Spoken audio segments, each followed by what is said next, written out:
special edition. We're going to speak about Rabbi Aaron David Meldola de Sola, a very, very famous rabbi, famous Canadian rabbi in his time. I think we mentioned about on various occasions before. He was born in November 1958. We have to go back to, that was the time period when he was born. And I believe he passed away in the year 1918, to be precise. I think it was April, possibly April 29th of that respective year. He was, let's say, the first native-born Canadian rabbi, and he would go on to succeed his father, Rabbi Abraham de Sola, who was a famous leader of the Sherit Yisrael synagogue in Montreal.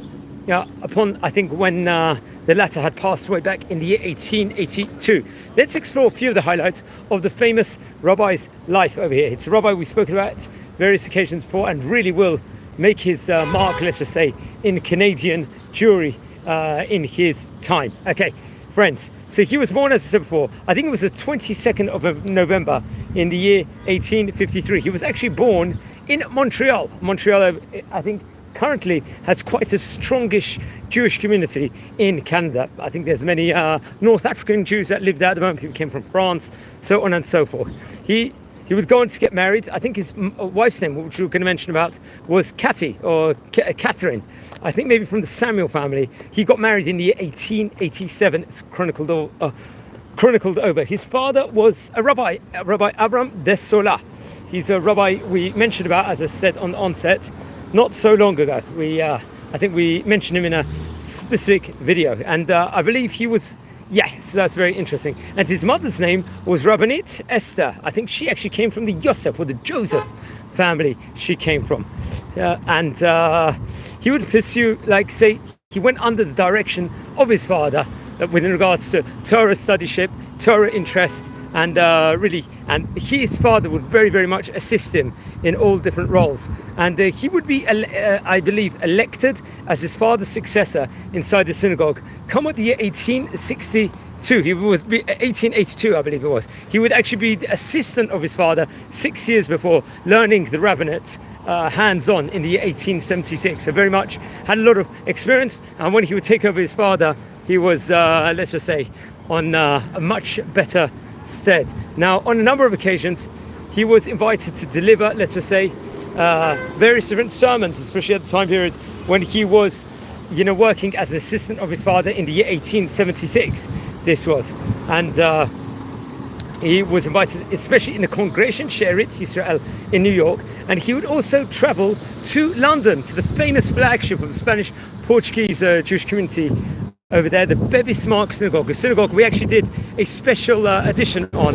We spoke about the synagogue just this morning. If you will watch over the previous videos we've done, we're very, very much invited for you to actually see these videos. Just at the time I'm recording this, while we're doing this historical video, just walking in the streets of very sunny but very windy Jerusalem. So everyone bear with me if the noise does get a bit windy. But if anyone's tuning in, we are exploring the life, a few of the highlights of the famous rabbi's life. One of the, let's say, the first Canadian native-born rabbi, the rabbi of the Sherit Yisrael synagogue. Okay, so as we said before, he would work in Bevis-Mark, give over the various different sermons there, and also in Sherit Yisrael. He would be appointed the first vice president of the Orthodox Convention in New York. I think this was in the year 1898. This was, and he was one of the, let's say, the committee of three that drew up its Declaration of Principles he was part of. At the conventions, I think it was held in the year 1900 and 1903, he would go on to be elected the first president of the Union of Orthodox Jewish Congregations of the United States and Canada. So really let's say, make a mark over there. And he became the chairman of the Committee on the Presentations of Judaism. Now, he would go on, Rabbi de Sola, to published large number of pamphlets on various different Jewish subjects, as well as articles in newspapers and magazines. He wrote many volumes, as I say, in the Jewish press in defense of Orthodox Judaism. So he was a staunch Orthodox rabbi over there, and was very vocal critic against the Reform movement. He was very, very against it, and really spoke very much against it. I think come 1902, it was, he issued a protest against, there was a Central Conference of America, rabbis for discussing, let's just say, the transfer of the Shabbat to the first day of the week. Obviously, absolutely disgraceful to even that those rabbis considered something like that. This was totally, so he really shouted against it and protested against it. How can you switch the day of the week? We'll all be screaming at the moment on Shabbat is Shabbat, as we all know. So who is anyone to change the calendar over there? And I think in our world, modern day, many people would, I think even Reform people would probably be furious about this. But he was very much vocal against it, and he was against very much, and rightly so, Christian missionaries at that time, where they were trying to infiltrate their way in on various different places. So very much speak highly against this. He was also a strong supporter of Zionist activity, the Zionist movement in of itself. He would really do a huge amount, for, let's just say, for Eretz Israel, and really promote activism, and very important. On a personal level, I think it was the 3rd of August 1887, he got married to Catherine Samuel was her family name, I think.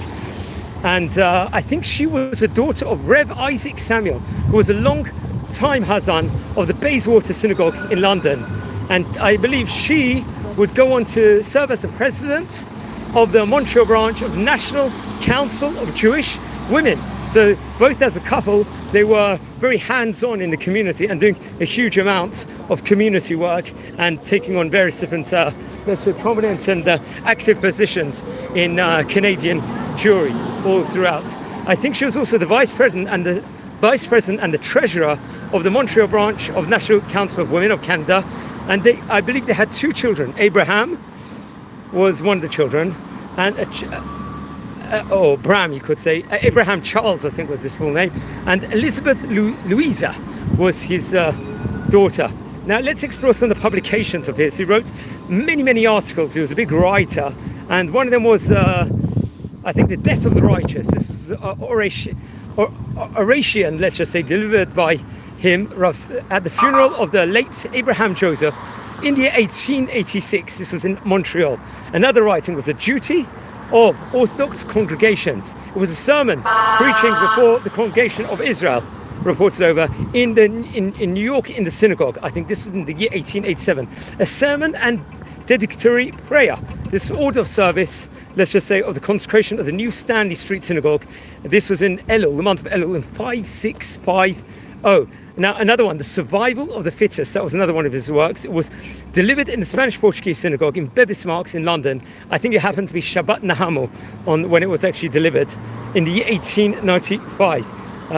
So that's very interesting. There was other words also, Sermonalism and Idealism, a sermon that was delivered in the 19th Street Synagogue in New York, I think on Shabbat Parashat Vayera. This was maybe chronicled or written at a later stage. He would give the notes over. And there was, I think, other writings of his also, which really spoke very much against Reform Judaism, which we've mentioned about on various occasions before here inside this series. So friends, I recommend everyone to learn more about the famous rabbi. We're a community here.